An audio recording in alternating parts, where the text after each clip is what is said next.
week. And yes, look at me. I'm actually in real life rather than that. I'm so jealous. I'm actually so jealous. What is going on, guys? It is JJ here, back with a new video. And today we're going to take a look at everything you need to know about the 2022 Miami Grand Prix. Now, obviously, this is a WTF1 video. I believe he is in Miami. You guys keep telling me to go look at his video with him and Charles Leclerc on the new F1 game. Definitely, we'll go take a look at that because I want to learn more about the new F1 game. We've been saying for weeks now that we're going to play F1 on this channel, and I need to get to that. I definitely need to get to that. So let me know what you guys think, though, down in the comments below on the Miami Grand Prix. And if you guys are excited for it or not. We took a look yesterday at a video of why people hate the Miami Grand Prix. I think we got to experience it first. I mean, dude, it's an F1 race in Miami. It's so sick. Next year we might go to it. We might go to it next year. That and Vegas. We could both have on the list. But anyway, we're gonna take a look at everything you need to know about the Miami Grand Prix from WTF1. You guys gotta let me know your thoughts on it down in the comments below. And let's get into the video. As well, guys, you can find the original video down in the description below. Everything you need to know about the 2022 Miami Grand Prix.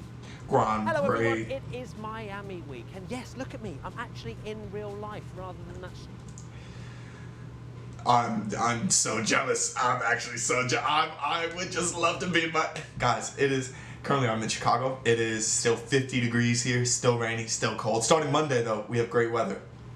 But it's not Monday, is it? It's just not Monday. Big bobbly animation graphic thing, which, to be fair, you're going to see in the video anyway. Big thanks to EA Sports and Codemasters with their launch of F1 22 for allowing us to be out here to create content all week. And I thought we need to do a video on everything you need to know about the Miami Grand Prix. So I'm going to pass over. It's probably a big moment for F1. This is a really big moment. Right, let's dive into all the info as F1 adds its second US race to the calendar for this year. Don't forget, Las Vegas is coming to make it 3 in 2023. Which that's going to be so sick. It looks like a really boring track, but guys, it's the Vegas fucking Strip. It is the Vegas Strip. Only thing that would make Miami better if it was legitimately through downtown Miami. But Miami is such a big area, I don't think they would actually close it off.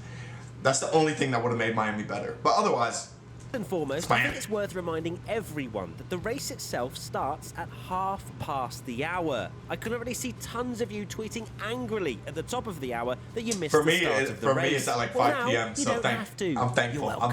We will be streaming. Let's take a look at the track next, and I don't know if we're going to see the most action-packed Grand Prix ever. We'll see. But hey, it's Miami, and F1 are hyping this up big time.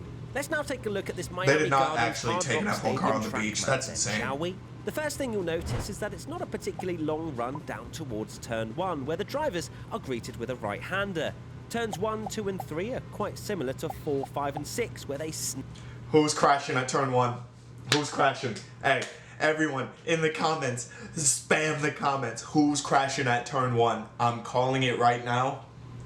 It's gonna be Latifi. It's gonna be Nicholas Latifi. And he's not gonna mean for it to happen, but it's gonna happen. And if Lewis Hamilton does not do good in qualifying, I think he's screwed. Which I don't think he will do good in qualifying.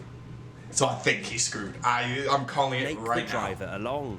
Turn 7 will be one of the most important corners on the track to get right, as it's then completely flat out until the hard braking point of Turn 11. This will definitely be where we see the most action in the race. Fingers crossed.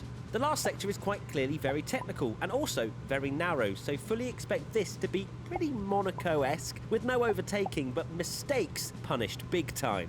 So, are we a fan of what we've just seen? 3 DRS detection zones? I want to hear your 3 thoughts. DRS zones? Part of the track which I didn't actually mention that looks kind of weird too, and that's through turns 14, 15 and 16, where the circuit literally goes under the Miami Turnpike highway intersection. Yeah. Is it just me, or are we going to see some accidental traffic up there so people can watch the race? Speaking of the race, it will be 57 laps of a 5.4 kilometre circuit. The track, despite it looking like it's here to stay, is actually completely temporary. F1 themselves took on this project for the first time ever, rather than the other way around, where a circuit pays a huge sum of money to be on the calendar. But why, Matt? I hear you ask. Because there's serious money to be made through hosting an F1 race in a place like Miami. What I'm not hearing a lot of... Guys. since F1 has American owners, that's 150,000% why they wanted a third race in the US, and B, they're willing to pay for it themselves. Is because now, if they can prove to A, to Stephen Ross, who is the owner of the Dolphins, and B, to the US, that they can make a shit ton of money at a race, at a Grand Prix in a place like Miami, that they'll want to pay for it to stay. So F1 is thinking long-term, big money making, instead of having a race at a circuit like Hockenheim or any of the like other old sort of grandfathered in F1 events, which is unfortunate, but it's realistic. Track isn't originally where they'd planned to hold it. Back in 2018, there was a proposal on the table to have the most insane-looking track, which would have seen the F1 cars go full speed over the Port Boulevard Bridge. Unfortunately, there were some planning permission hitches, which meant it didn't go ahead. That track would have been epic, but the minute I saw F1 cars going over 300 kilometers an hour over water, I didn't think it was gonna happen. In total, there were 75 circuit designs considered, with 36 different simulations having been run before making their decision on the final layout. Imagine after all that testing and we end up seeing no overtaking on Sunday. I don't even want to entertain the thought. On the flip side, what I am hearing a lot of chatter about is the fake water. For whatever...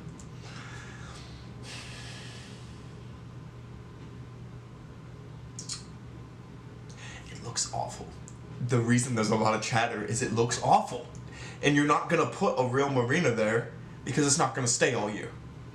So why are you doing it now? Add grandstands. Makes no sense. I imagine to up the glitz and glamour, the Miami GP has fake water with super yachts chilling in the middle of the track.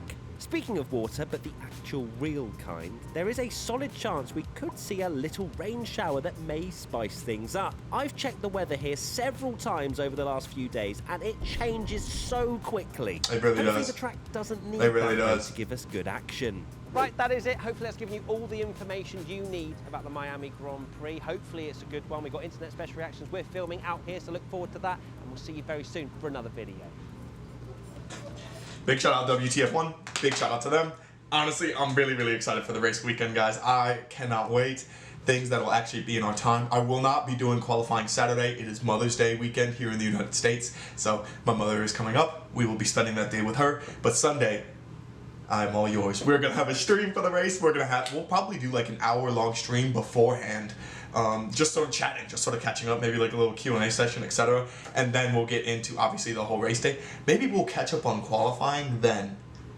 Maybe I'll do like a qualifying stream then, because I have, here in the US, you're able to just watch F1 on demand. We have all of it at our fingertips.